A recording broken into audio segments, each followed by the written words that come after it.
स वा इदं विश्वमोघलीला सृजत्तवत्तति न सज्जते अस्मिन् भूतेषु चान्तर्हितो आत्मतन्त्रः षड्वर्गिकं जिघ्रति षड्गुणेश।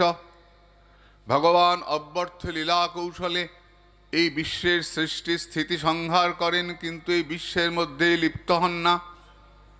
এই ছয়টা গুণ আমাদের, এই ষড়গুণের নিয়ন্তা রূপে সকলের অন্তরে তিনি থাকেন, কিন্তু কোনো কিছু তাকে স্পর্শ করে না। তিনি সম্পূর্ণ স্বতন্ত্র। বেদব্যাস এই ভাগবত প্রণয়ন করেন এবং তার ছেলে শুকদেবকে এটা শিক্ষা দেন। ভগবান কৃষ্ণ চলে যাওয়ার পরে কলিযুগে এই ভাগবত সূর্যরূপে উদিত হয়ে আমাদেরকে রক্ষা করছেন। সুত গোস্বামী বললেন, আমি পরীক্ষিতের সভায় ছিলাম, সুখদেবের কাছে আমি ভাগবত পাঠ শুনেছি এবং আপনাদের কাছে সেই ভাগবত কথা আমি কীর্তন করছি। এই যে 60,000 মুনি ছিলেন, এরা সবাই কথা বলছিলেন না। একজন প্রশ্ন করছিলেন, তার নাম কুলপতি সৌনক বলা হয়, সৌনক ঋষি, কুলপতি বলা হচ্ছে তাকে। সাধু কুলের মধ্যে তিনি মুখপাত্র, কথা বলছেন,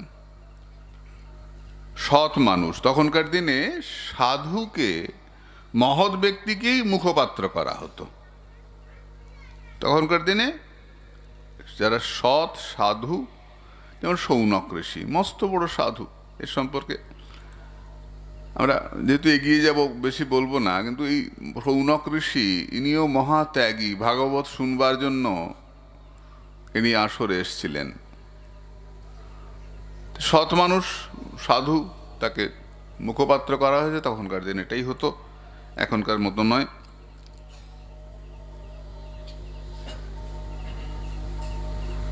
তিনি বললেন, হে সুত গোস্বামী, তুমি আমাদেরকে বলো, এই যে বেদব্যাস ভাগবত লিখলেন, কোন যুগে, কার প্রেরণায় তিনি ভাগবত লিখলেন? যদি বা লিখলেন, তিনি সুখদেব গোস্বামীকে শেখালেন কেন?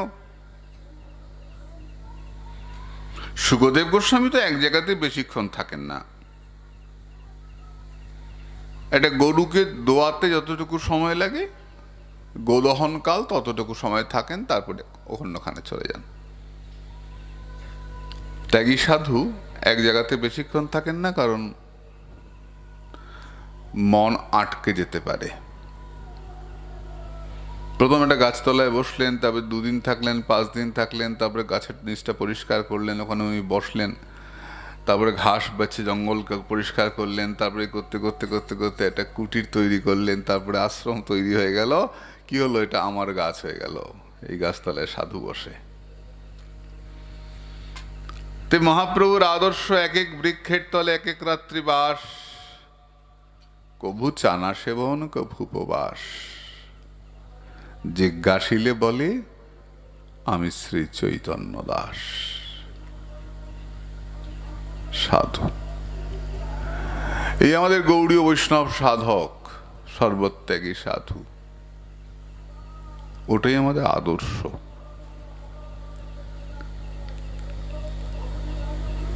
সাধু যে সাধে সেই তো সাধু, বিনোদ বাবা বলেন বর্ষানায়। তাই সাধু এক জায়গাতে কতক্ষণ থাকেন শুকদেব? গরুর দুধ দোয়াতে যতক্ষণ লাগে ততক্ষণ। তিনি 7 দিন ধরে ভাগবত বলতে এলেন কেন? শুনলেনই বা কেন? বলতেই বা এলেন কেন? আর পরীক্ষিত তিনি গঙ্গার ধারে এলেন কেন? ও ব্রহ্ম সাপ হয়েছিল, সাপ কামড়ে মারা যাবে। তো বেশ, তিনি লক্ষিন্দরের থেকে একটা ভালো ঘর বানালেই পারতেন, যে সাপ ঢুকতে পারে না, তাহলে ওখানে থাকতেন। তো সব ছেড়ে গঙ্গার পাড়ে এলেন, এখানে তো সাপে কামড় দেবে তাড়াতাড়ি, মুক্ত জায়গা, তো ঘর বানিয়ে থাকলেই পারতেন, যে যাই সুদর্শন ভবনে গিয়ে উঠে পড়ি, তাহলে আর সাপ ঢুকবে না, বুঝলে না? পানপাড়ায় যাই, যাই। তো গঙ্গার ধারে বসলে তো সাপে বেশি করে কামড়াবে। তিনি গিয়ে গঙ্গার ধারে বসলেন কেন, আর 7 দিন ধরে ভাগবত শুনলেন কেন? দেখো, দাপর যুগের 3য় পাদে সত্যবতীর গর্ভে পরাশরের ঔরসে কৃষ্ণদ্বৈপায়ন বেদব্যাস জন্মগ্রহণ করেন। তার গায়ের রং কালো ছিল, তাই কৃষ্ণ। দ্বীপে জন্মগ্রহণ করেছিলেন, তাই দ্বৈপায়ন। বেদকে ভাগ করেছিলেন, তাই তার নাম বেদব্যাস বা ব্যাসদেব। তিনি একদিন সরস্বতী নদীর পাশে বসে ভাবছেন। তখন সরস্বতী নদী ছিল, পরবর্তীকালে তো অন্তঃসলীলা। তিনি বসে বসে ভাবছেন যে কি করলে মানুষকে শান্তি দেওয়া যায়। মানুষগুলো না শান্তি পাচ্ছে না। আমি বেদকে ভাগ করলাম, পুরাণ ইতিহাস তৈরি করলাম, কিন্তু মানুষকে তো শান্তি দিতে পারলাম না। মানুষ তো আনন্দে ডুবছে না। এই বলতে বলতে দেবর্ষি নারদ এসে হাজির। বীণা বাজিয়ে এসেছেন, বেদব্যাস প্রণাম করছেন। নারদ জিজ্ঞাসা করলেন, তোমার মনটা খারাপ কেন, কি হয়েছে তোমার? বেদব্যাস বললেন, আমি নিজেও শান্তি পাচ্ছি না, আর লোককেও শান্তি দিচ্ছি না। প্রত্যেকটা মানুষ অশান্তিতে ভুগছে, কি করতে পারি? দেবর্ষি নারদ বললেন, তত অন্যথা কিঞ্চন মদ্বিবক্ষত পৃথক দৃশ তৎকৃত রূপ নামভি ন করহিচিত কাপিচ দুস্থিতা মতির লভে তো বাতাহত নৌরিবাস্পদম। তুমি একটা নৌকো বানিয়েছো, খুব সুন্দর করে ফুল লতা পাতা দিয়েছো, ভারী সুন্দর নৌকো, আলপনা দিয়ে দারুণ সুন্দর নৌকো বানিয়েছো, কিন্তু নৌকোটার মধ্যে না হাল লাগাও নাই। কি হবে? নৌকোটা এগোবে? এক জায়গাতে ঘুরবে। হাল নাই, হাল ধরবে কে? তেমনি জীবনে তুমি অনেক কিছু করেছো, অনেক কিছু করেছো, কিন্তু অন্তরের ভক্তি, ভালোবাসাটা ভগবানকে দাও নাই, ভক্তির কথা বলো নাই, লেখো নাই, তোমার জীবনটা বেকার হয়ে যাবে। তুমি অনেক বই লিখেছো, শুদ্ধ ভক্তি নিয়ে কোনো বই লেখো নাই। তুমি কর্মের কথা লিখেছো, মানুষকে সংযত করার জন্য তুমি বলির কথা লিখেছ। যুগুপ্সিতং ধর্মকৃতে অনুশাসত স্বভাব রক্তস্য মহান ব্যতিক্রম যদ বাক্যত ধর্ম ইতরস্থিত ন মন্যতে তস্য নিবারণং জন। তুমি কাম্যকর্মের কথা লিখেছ মানুষকে সংযত করবার জন্য। মানুষ সেটাকেই মুখ্য ধরে নিয়ে আসলটাকে গৌণ করে ফেলেছে, মুখ্যটাকে। যেমন তুমি লিখেছ যে মাংস খাবি খা, কিন্তু মায়ের কাছে বলি দিয়ে খা। যে পশুটাকে মাকে বলি দেওয়া হয় নাই, উৎসর্গ করা হয় নাই, সেই মাংস অবৈধ মাংস। বাজারে যে মাংস বিক্রি হয়, যিনি মায়ের ভক্ত তিনি মাংস গ্রহণ করবেন না। কেন? অবৈধটা, ওই পশুটাকে মাকে উৎসর্গ করা হয় নাই। অবৈধ মাংস মাতৃ সাধক খাবেন না। তুমি বলেছো মাকে দিয়ে খাও, এবার মাকে দিতে গেলে মাকে পুজো করতে হবে, এমনি এমনি দেওয়া যাবে না। পুজো করতে হবে, করতে করতে করতে দেখা গেল একটা প্রাণীকে খেতে গেলে, একটা পাঁঠাকে খেতে গেলে অনেক খরচ। পাঁঠাটার দাম মায়ের পুজো টুজো নিয়ে 3 ডবল হয়ে যাচ্ছে। তো মানুষ কি করলো, পরের মাসে আবার খাবে, তো মনে হলো যে আবার পুজো করতে হবে, থাক এবার খাবো না, পরের বার। এই করতে করতে মানুষের সংযম আরম্ভ হলো। করছি পুজো করবো, ঠাকুর মশাই ডাকো, ওরে বাবরে। দেখা গেল আগে মাসে একটা করে কাটতো, এখন বছরে 2টো কাটে। তখন সাধুরা এসে আমাদের বললেন যে 10টাই যখন বাদ দিলি, বাকি 2টো বাদ দে না। মা কি রক্ত খায় রে, মা কি সন্তান খায়, বাদ দে। তো মানুষ আস্তে আস্তে আস্তে আস্তে সংযত হলো এবং ওখান থেকে, হিংসা থেকে মানুষ সরে আসলো। এই বুদ্ধি থেকে তুমি রচনার্থা ফলশ্রুতি, তুমি এই বলির বিধান দিয়েছিলে কাম্যকর্মের কথা। মানুষ তো আরো বেশি চালাক। মানুষ বলল, বেশ, পুজো করব একটা, পাঠা কাটবো 10টা, 10টাকে একসঙ্গে উৎসর্গ করবো আর পরপর পরপর কাটবো। দেখা গেল পুজোটা গৌণ হয়ে গেল, ছোট হয়ে গেল। প্যান্ডেল বড় হচ্ছে, লাইট বড় হচ্ছে, প্রচুর পাঁঠা বলি হচ্ছে, পুজোটা ছোট্ট হয়ে যাচ্ছে। উল্টো হয়ে গেল। তুই মানুষকে সংযত করার জন্য বললে, মানুষ তো আরো বেশি চালাক। ওরা সংযত তো হলোই না, মাকে সামনে রেখে মানুষ আরো বেশি অসভ্যতা আরম্ভ করলো। করলো কি না দেখো না, যে পুজো হয়, যে এখন কি পুজো হয়? হয় না। কারণ পুজো শব্দের অর্থ কি? পূজা মানে পূর্বজন্মের কর্মফল ক্ষয় হয়, যা করলে তার নাম পূজা করা। পূর্বজন্মের কর্মফল ক্ষয় হয়, যা করলে তার নাম পূজা করা। তোমার কি মনে হয় যে পুজোগুলো যে হচ্ছে, এতে কর্মফল ক্ষয় হয় না বাড়ে? নিজে নিজে জিজ্ঞাসা করুন তো বাবা। যা দেখতে পাচ্ছি আমরা এখন, ভগবানের মূর্তিকে সামনে রেখে কি মদ খাওয়া, কি মাংস খাওয়া, কি অসভ্যতা। এতে কর্মফল ক্ষয় হয় না বাড়ে? বাড়ে, ক্ষয় হয় না। পূজাই হয় না।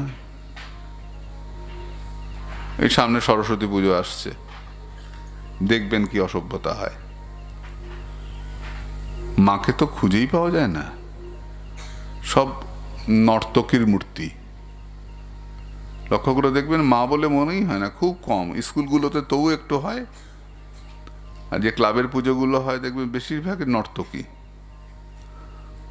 নর্তকীর মূর্তি মায়ের মূর্তি নয়। শ্বেত পদ্মাসনা দেবী, মা পদ্মে, সাদা পদ্মের উপর বসে আছেন, শ্বেত অলঙ্কার, শ্বেত বস্ত্র, সব সাদা, মায়ের গায়ের রঙও সাদা, সত্যগুণ। কত চমৎকার কথা!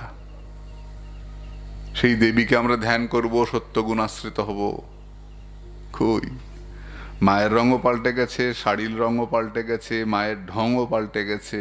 মা তো নয়, নর্তকী, কামনার পূজা। ওটা পূজাই নয়, কামনার উৎসব। কামনার মূর্তি সামনে বসিয়ে ঢং ঢং করা। আমরা ধর্মের জায়গা থেকে অনেক সরে যাচ্ছি, সরে গেছি। নাহলে কলকাতার মতো জায়গায় জুতো দিয়ে মা দুর্গার প্যান্ডেল হয়। কষ্ট হয় না? আমার মায়ের ছবিতে যদি কেউ জুতো পরায় কেমন লাগবে?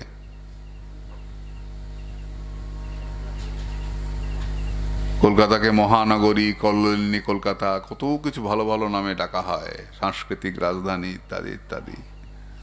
কি সংস্কৃতি এটা? মহাশক্তির পুজোয় ছেঁড়া চটির দিয়ে মাকে সাজানো হচ্ছে। এর থেকে দুঃখের আর কি থাকতে পারে?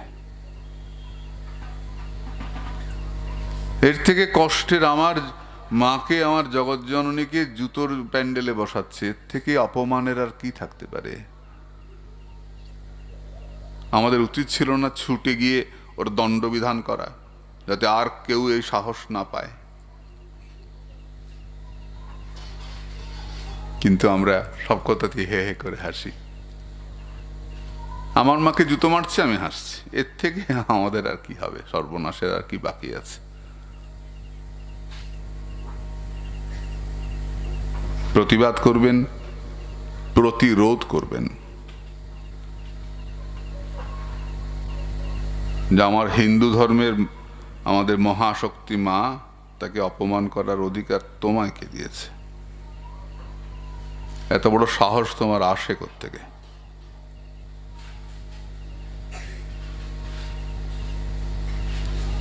আমরা দেখলাম, একটু হাসলাম।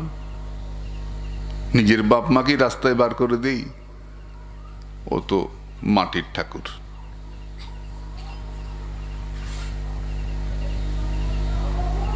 তাই পূর্বজন্মের কর্মফল ক্ষয় হয়, যা করলে তার নাম পূজা।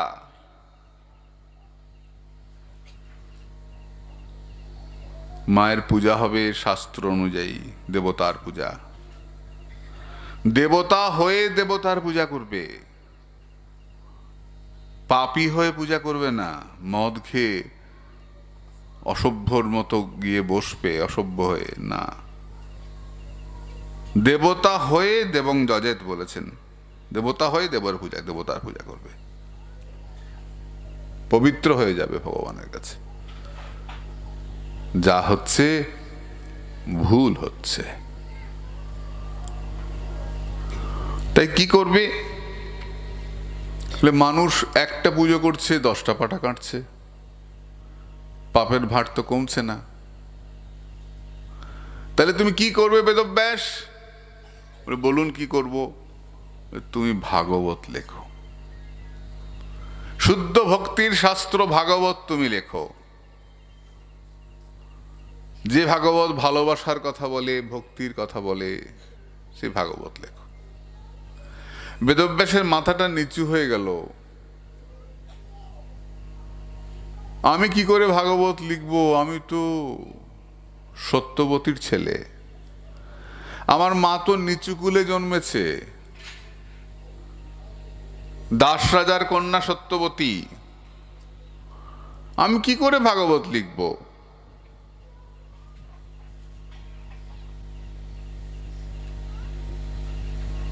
নারদ বললেন,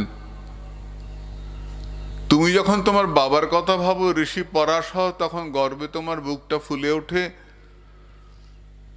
যখন তুমি তোমার মায়ের কথা ভাবো, তখন মাথাটা নিচু হয়ে যায়, তাই না বেদব্যাস?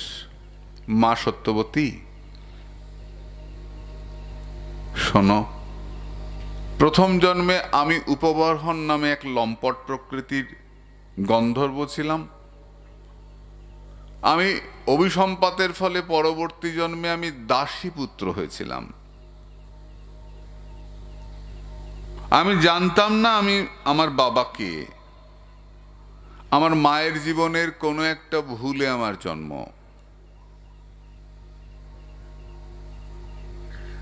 আমার মা ব্রাহ্মণ পল্লীতে কাজ করতেন, আমি ছোট্টবেলায় ঘরে থাকতাম।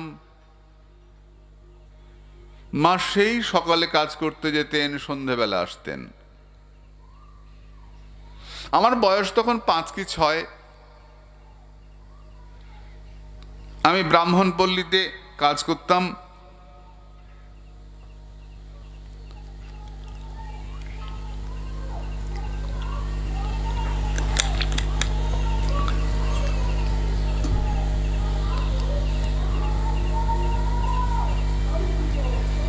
একদিন আমি কুটিরের সামনে বসে আছি, কয়েকজন সাধু এসে আমার সামনে দাঁড়ালেন। এই খোকা, বলতে পারিস ব্রাহ্মণ পল্লীটা কোন দিকে? হ্যাঁ বলতে পারি, কেন পারবে না, ওই তো আমার মা কাজ করে। আমাদেরকে নিতে পারবি?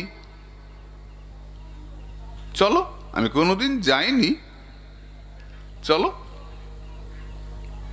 আমি আগে আগে ছুটতে ছুটতে গেলাম, ওরা আমার পেছন পেছন গিয়ে উপস্থিত হলেন ব্রাহ্মণ পল্লীতে। যিনি বৃদ্ধ ব্রাহ্মণ, সাদা মাথার চুল, সাদা দাড়ি, এগিয়ে আসলেন। অহোভাগ্য, অনেক ভাগ্যেরও ফলে বৈষ্ণব আসিয়া মিলে, বৈষ্ণবের আগমন অল্প ভাগ্যে হয় না। আপনারা এসছেন, আপনারা বলবেন, যেই বললেন ব্রাহ্মণ আবার বলছেন বৈষ্ণব। ব্রাহ্মণ মাত্রেই বৈষ্ণব, ব্রাহ্মণ বৈষ্ণবা সর্বে। কি করে? জপ করতে, পুজো করতে বসার আগে প্রত্যেকেই বলে ওং বিষ্ণু, ওং বিষ্ণু, ওং বিষ্ণু, তারপর অন্য মন্ত্র বলে পুজো শুরু করে। যে বিষ্ণু বলে, বিষ্ণু বলার সঙ্গে সঙ্গেই তাকে বৈষ্ণব বলেই ধরা হবে। কাজেই এই যে ব্রাহ্মণ বৈষ্ণবের একটা গ্রামাঞ্চলে এটা খুব দেখা যায়। এগুলো ভ্রান্ত ধারণা মাত্র। ব্রাহ্মণ বড় না বৈষ্ণব বড়, ব্রাহ্মণে ভোগ লাগাবে না বৈষ্ণবে ভোগ লাগাবে, আরে আমি লাগালে যে মহাপ্রভু খাবে তার কি প্রমাণ আছে? আমি তো মহাপ্রভু খাওয়ার জন্য ভোগ লাগাই না, আমি তো আরতির দক্ষিণাটার জন্য ভোগ লাগাই। যদি আমাকে কেউ বলে যে তুমি বাবু আরতি করতে পারবে কিন্তু দক্ষিণা পাবে না, কিন্তু করবো আরতি, থাকলো মহাপ্রভু, আমি চললাম। আমার তো মূল লক্ষ্য মহাপ্রভুকে খাওয়ানো নয়, আমার তো মূল লক্ষ্য দক্ষিণাটার দিকে, কত টাকা দক্ষিণা করলো, তার জন্য তো লড়াই। মহাপ্রভুকে খাওয়াবার জন্য বই গেছে আমার, মহাপ্রভু খেলো কি না খেলো,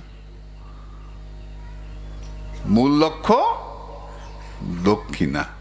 বামন বলে আমি দক্ষিণা পাবো, বৈষ্ণব বলে আমি দক্ষিণা পাবো, এই নিয়ে লড়াই। বামন বড় না বৈষ্ণব বড়, কি বিপদ বল দেখিনি। অথচ শাস্ত্র বলছেন ব্রাহ্মণ ও বৈষ্ণব আসারবে। যিনি ব্রাহ্মণ, যিনি গায়ত্রী জপ করেন, বলে বামুনের ছেলে হলেই বামুন না। অত্রিমুনি ব্রাহ্মণের 10টা ভাগ দেখিয়েছেন। দেব ব্রাহ্মণ, দ্বিজ ব্রাহ্মণ, ক্ষত্রিয় ব্রাহ্মণ, বৈশ্য ব্রাহ্মণ, শূদ্র ব্রাহ্মণ, সব ভাগ করেছেন। যে ব্রাহ্মণ ব্যবসা করে সে বৈশ্য ব্রাহ্মণ, যে ব্রাহ্মণ যুদ্ধ করে সে ক্ষত্রিয় ব্রাহ্মণ দ্রোণাচার্য, যে খারাপ ব্যবসা করে মদ বেচে বা এরকম কিছু, শূদ্র ব্রাহ্মণ। করতে করতে পশু ব্রাহ্মণে শেষ হয়েছে, যার পৈতা নাই, যে গায়ত্রী জপ করে না, পৈতা ফেলে দিয়েছে, তাকে পশু ব্রাহ্মণ বলা হয়েছে। এই দেখেছ বৈষ্ণবরা লাপাতে আরম্ভ করবে। বৈষ্ণবদের দোষগুলো যদি বলি তাহলে তো রে রে করে উঠবে সব। ব্রাহ্মণের নিন্দা করলে বৈষ্ণবরা খুব খুশি, বৈষ্ণবদের নিন্দা করলে ব্রাহ্মণরা খুব খুশি। বিপদ বল দেখিলি, ভারী সমস্যা। মহাপ্রভু চিন্তায় পড়ে যায়, আমি গেলেই তো গন্ডগোল লেগে যাবে। মহাপ্রভুকে ভালোবেসে নয়, দক্ষিণাটা কে নেবে সেটা নিয়ে গন্ডগোল না। সকলকে শ্রদ্ধা, সকলকে শ্রদ্ধা। মহাপ্রভু বৈষ্ণব ছিলেন অবশ্যই, গৌড়ীয় বৈষ্ণব সম্প্রদায় আমাদের, কিন্তু মহাপ্রভু ব্রাহ্মণকে মেনেছেন, এটাও মানতে হবে। মহাপ্রভু ব্রাহ্মণকে অপমান করেন নাই। পাহাড়ে উঠলেন, মহাপ্রভুর জ্বর হলো, কোনো কিছুতে জ্বর সারে না। কি করে জ্বর সারবে? সঙ্গের ছেলেরা বলল, বলো গৌরহরি তোমার জ্বর সারবে কি করে? বলে পাহাড়ের নিচে এক ব্রাহ্মণের বাড়ি আছে, ওর পা ধোয়া জল নিয়ে আয়। সেই ব্রাহ্মণের চরণ জল মহাপ্রভু পান করলেন, ব্রাহ্মণের মহিমা বেদে বুঝাইতে। ব্রাহ্মণের চরণ ধোয়া জল মহাপ্রভু পান করলেন, তবে মহাপ্রভুর জ্বর ছাড়ল। এমনি করে মহাপ্রভু ব্রাহ্মণকে সম্মান করেছেন। অন্যকে অসম্মান করলেই নিজে বড় হওয়া যায় না। সবাইকে সম্মান করো। বৈষ্ণব ব্রাহ্মণকে সম্মান করবেন, তিনি ব্রাহ্মণের ঘরে জন্মেছেন। পশু বলা হচ্ছে কিন্তু ব্রাহ্মণ বলা হচ্ছে। রাজা নয়, রাজার ছেলে, কিন্তু রাজা তো রাজার ছেলে তো বলা হচ্ছে, রাস্তার ছেলে তো বলা হচ্ছে না। ছেলেটার যোগ্যতা নাই কিন্তু রাজার ছেলে, একটু সম্মান তো পাবেই। যোগ্যতা নাই, পশু, কিন্তু ব্রাহ্মণ তো বলা হচ্ছে, বামুনের ঘরে তো জন্মেছে, তো একটা সম্মান করতে দোষ কোথায়? অন্যকে সম্মান করলে নিজে ছোট হওয়া যায় না। সেই সম্মান করে যার নিজের সম্মান আছে। বিনোদ বাবাকে দেখেছি বর্ষানায়, কোনো সাধু সন্ত গেলে কি সম্মান, কোনো গোসাইরা গেলে আরে বাপরে বাপরে বাপ, মাটিতে পড়ে গড়াগড়ি যান পায়ের কাছে, লম্বা হয় দণ্ডবত করেন কোনো গোসাইরা গেলে। কেন? নিজে সবসময় সম্মান পান তো, হাজার হাজার লোকে সম্মান করছে, তার ফলে উনি কি করে সম্মান করতে হয় সেটা উনি খুব ভালো করে জানেন, সম্মান করেন। মুরারি বাবাকে দেখেছি কেশিঘাটে ঢকঢক করে জল খেয়ে নিচ্ছেন পা ধুয়ে। সম্মান করতে হয়। সম্মান করতে হয়।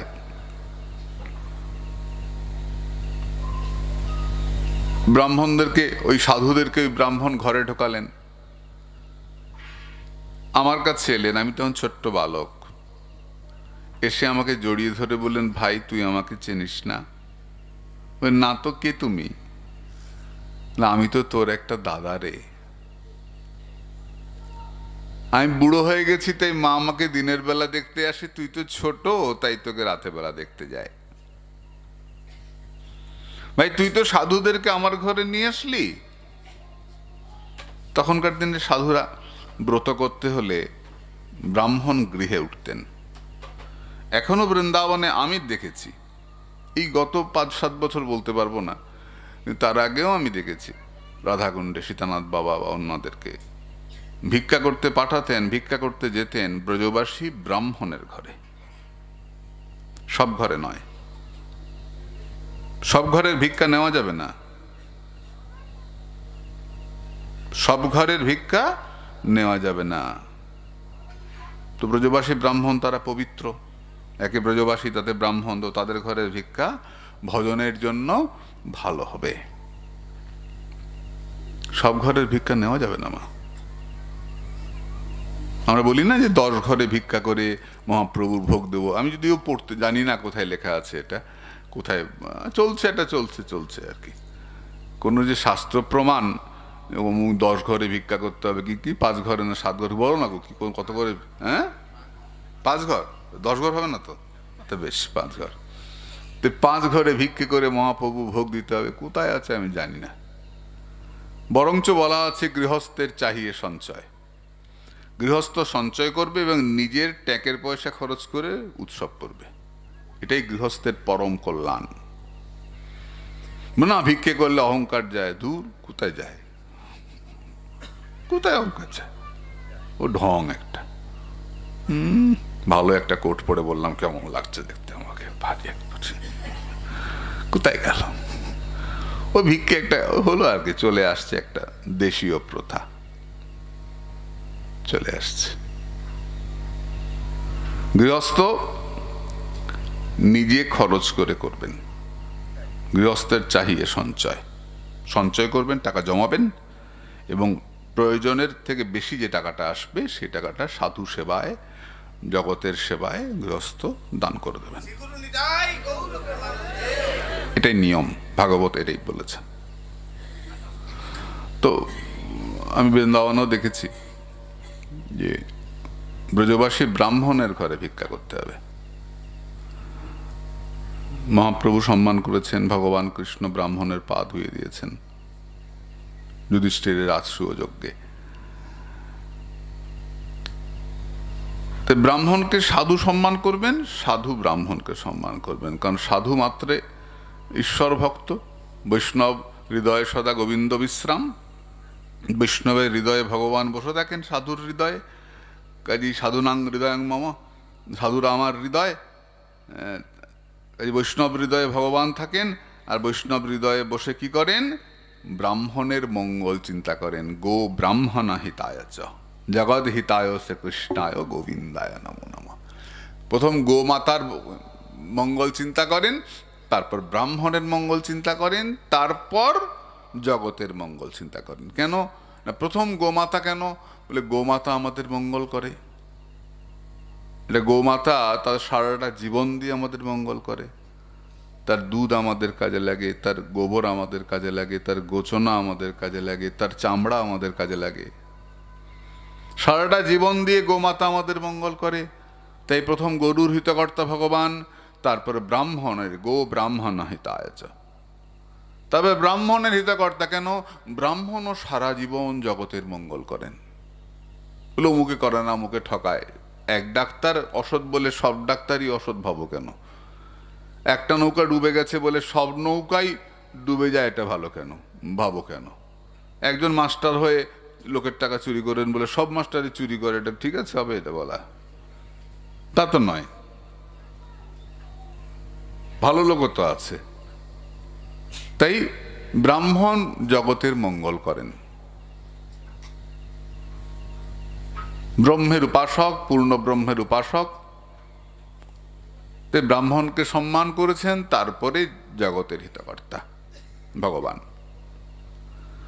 তেরা উঠেছেন, গিয়ে এই সাধু আমাকে জড়িয়ে ধরে বললেন যে আমি তো বুড়ো হয়ে গেছি, আমি তো একা সাধু সেবা করতে পারবো না, তুই আসবি তো ভাই, আমরা দুই ভাই মিলে সাধু সেবা করব। আসবো। পরের দিন সকাল থেকে আমি তাড়াতাড়ি করে ছুটতে ছুটতে যাই, গিয়ে সাধু সেবা করি। আমি সাধু সেবার কি জানি বলো? আমি কি জানি বলো সাধু সেবার? আমার সাধু সঙ্গ আরম্ভ হলো, সাধু সেবা আরম্ভ হলো, শতাং কৃপা মহৎ সেবা শ্রদ্ধা গুরুপাদাশ্রয়। সৎসঙ্গ আরম্ভ হলো। আমি তুলসী পাতা তুলে দেই, খড়ম এগিয়ে দেই, গামছাটা এগিয়ে দেই, এমনি করে সাধু সেবা করি। একদিন সাধুরা বসে প্রসাদ পাচ্ছেন, আমি দূরে দাঁড়িয়ে আছি, যদি আমার ছোঁয়া লেগে যায়, যদি বিঘ্ন হয়। একজন সাধু ডাকলেন, এই খোকা শোন শোন, তুই তো সারাক্ষণ আমাদের সঙ্গে থাকিস, সেবা করিস, তুই তোকে তো কিছু খেতে দেখি না। এই দেখো, তুমি কিচ্ছু জানো না। কি জানি না? তুমি কি জানো না আমি যে দাসী পুত্র? দাসী পুত্র হয়েছিস তো কি হয়েছে? এই দেখো, কিচ্ছু জানো না। মা বলেছে দাসী পুত্রের খিদে পেতে নাই। আমরা গরিব তো, গরিবের খিদে থাকতে নাই। খিদেটা গরিবের জন্য নয়। সাধু বললেন, শোন, আজকে উঠে যাওয়ার সময় আমি পাতায় তোর জন্য কিছু প্রসাদ রেখে যাব, প্রসাদ গ্রহণ করবি। সাধু উঠে গেলেন, যাওয়ার সময় পাতায় কিছু প্রসাদ রেখে গেছেন। এই প্রসাদটা নিয়ে ছুটতে ছুটতে মায়ের কাছে গেলাম। ও মা, দেখো সাধু আমার জন্য প্রসাদ রেখে গেছেন। মা আমাকে কোলে বসিয়ে বড় আদর করে সাধুর অধরামৃত আমার মুখে তুলে দিলেন। আর যেই মাত্র তুলে দেওয়া, আমার সমস্ত শিরায় উপশিরায় রক্ত কণিকায় কণিকায় এক আনন্দের তুফান বয়ে যায়। মা আমার শরীরটা কেমন করছে, মা, মাগো। আমি মায়ের কোলে ঘুমিয়ে পড়লাম। এবং জানো আমি পরের দিন সকাল থেকে আমার জীবনে একটা পরিবর্তন লক্ষ্য করলাম। আগে সাধুরা বসে হরি কথা বলতেন, আমি শুনতাম, কিছু বুঝতে পারতাম না। যেদিন থেকে বৈষ্ণবের উচ্ছিষ্ট আমি গ্রহণ করলাম, সাধুর অধরামৃত, তার পরের দিন থেকে হরি কথা বুঝতে পারি। আমি ছুটতে ছুটতে গিয়ে মাকে বলি, মা জানা আছে গোপাল এমনি করে ননি চুরি করেছিল।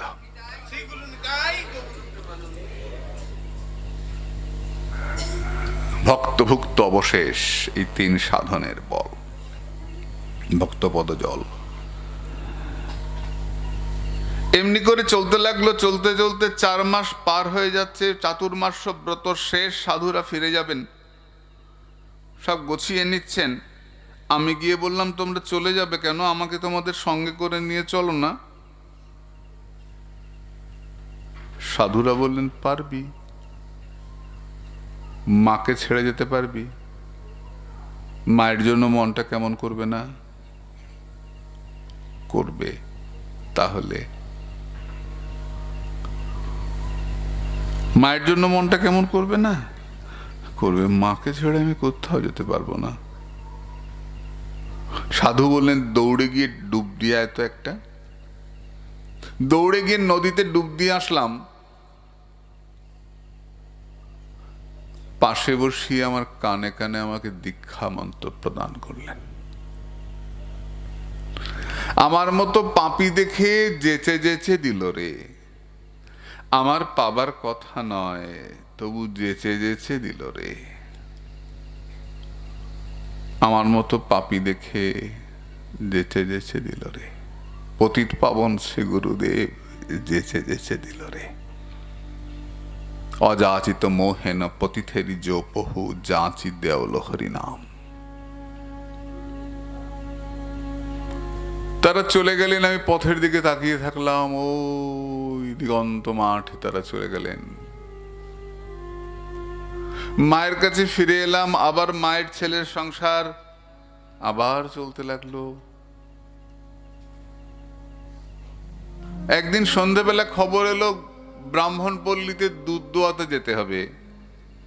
মা বললেন, খোকা বস, আমি দুধটা দুয়ে দিয়ে আসি। দুধ দোয়াতে গেলেন। সন্ধে নেমে গেল, আঁধার করেছে,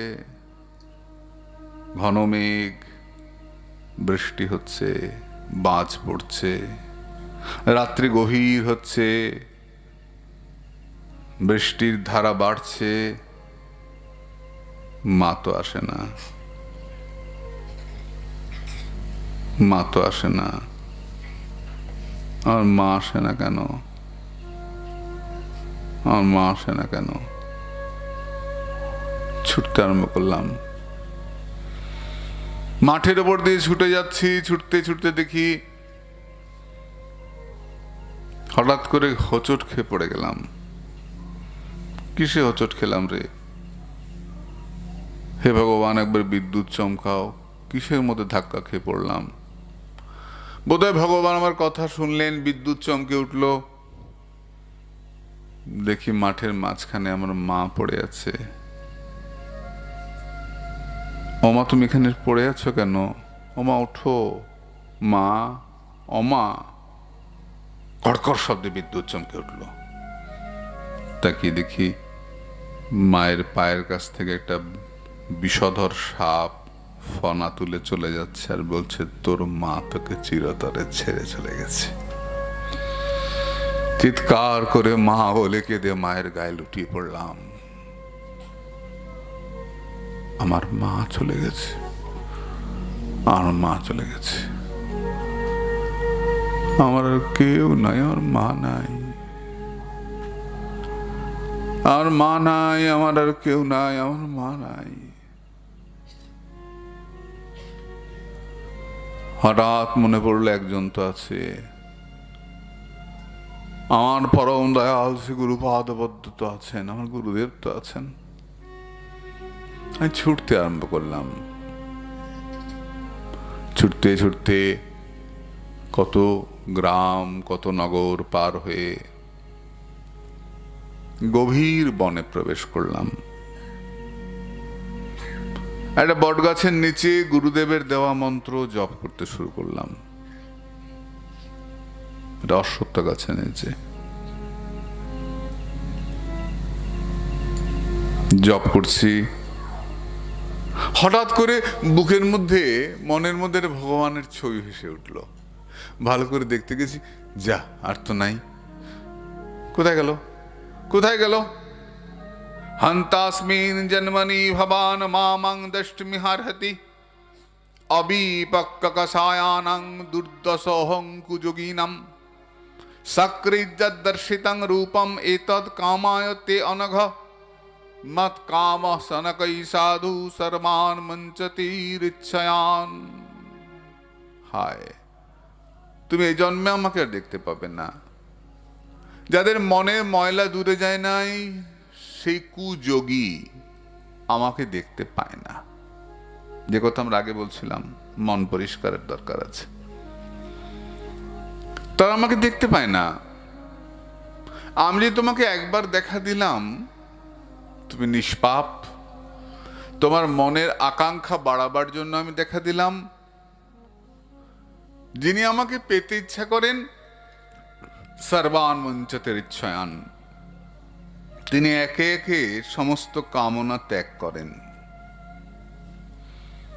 আমাদের কতগুলো কামনা, মাথায় যতগুলো কেশ আছে সব কামনা। এই জন্য আমরা কি করি, ছেলেরা মেয়েরা যাই সবাই মাথার চুলটাকে এখানে ওপরে বেঁধে রাখি, তাই না? এখানে তো বাঁধা হয় খোপা, এখানেই শিখা বন্ধন হয়। কেন?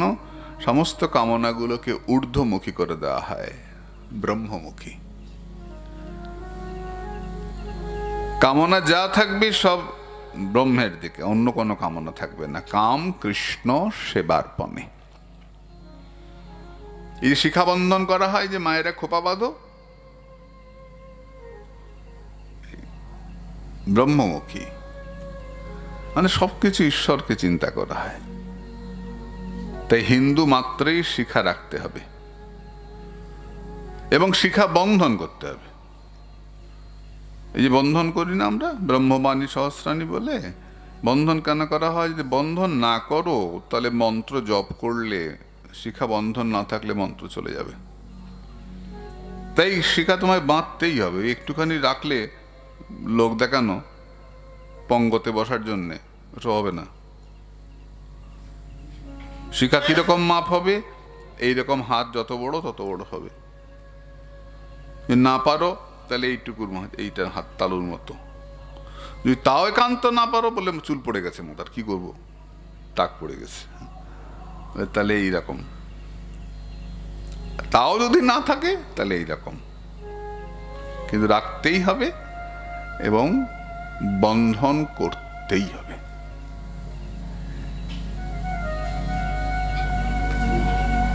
শিখা বন্ধন না হলে হিন্দুদের মন্ত্র দাঁড়াবে না। নিয়ম করতে হবে। আমাকে কদিন আগে এক মা প্রশ্ন করছে, বাবা এত নিয়ম কেন আমাদের মধ্যে? দেখ, ভালো তরকারি করতে গেলে নিয়ম করতে হয় না? করতে হয় না রে মা? দুটো একটা কম করলে হয় না? বলে সব দিলুম, লবণটা দিলুম না, হয়? সবই তো দিয়েছি, তেলটা দেই নাই। বলে তেলও দিয়েছি, লবণও দিয়েছি, সবই দিয়েছি, আগুনটা দেই নাই। বলে আগুনও দিয়েছি, জলটা দেই নাই। বল কোনটা না দিলে হয়? এই তরকারি বানাতে হবে, সেদ্ধ করতে হবে, আছে না কত কিছু, তেল, লবণ, হলুদ, মশলা, জিরে, কত কিছু দিলে তবে গিয়ে ভালো একটা তরকারি হলো। এত নিয়ম কেন? বলে তরকারিটা ভালো হবে না। দেখা জগতে কোনটা নিয়ম ছাড়া?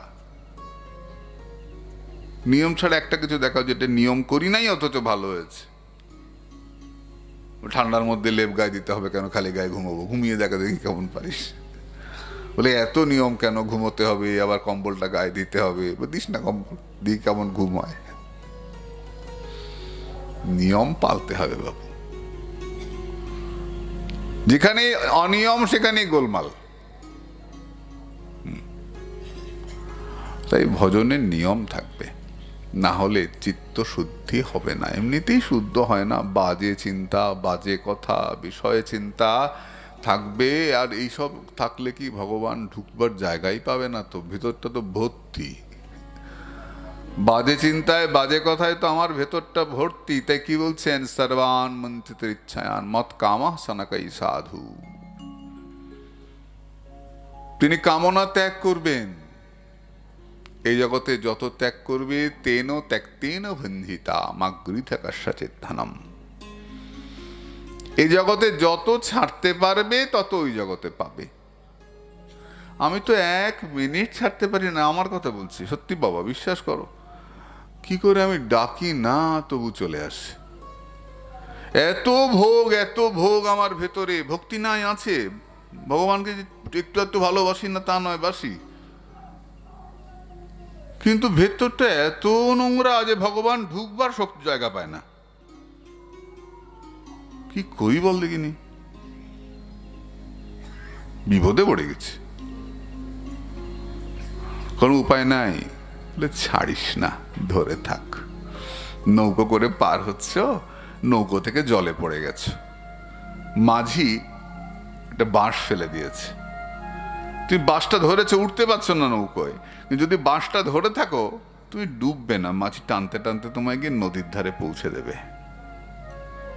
তেমনি তুমি ত্যাগের নৌকায় উঠতে পারছো না, নদীতে পড়ে গেছো, ভোগের নদীতে, কামনার নদীতে পড়ে গেছো। চিন্তা করো না, গুরু চরণটা ধরে থাকো, গুরু টানতে টানতে তোমায় নিতাই চরণে, গৌর চরণে লাগিয়ে দেবে। ধরে থাকাটাই ধর্ম। তাই গুরুচরণ ধরে আমাদের মন পরিষ্কার হলে আমরা ভগবানকে দেখতে পাবো। পরম দয়াল শ্রী গুরু মহারাজ কি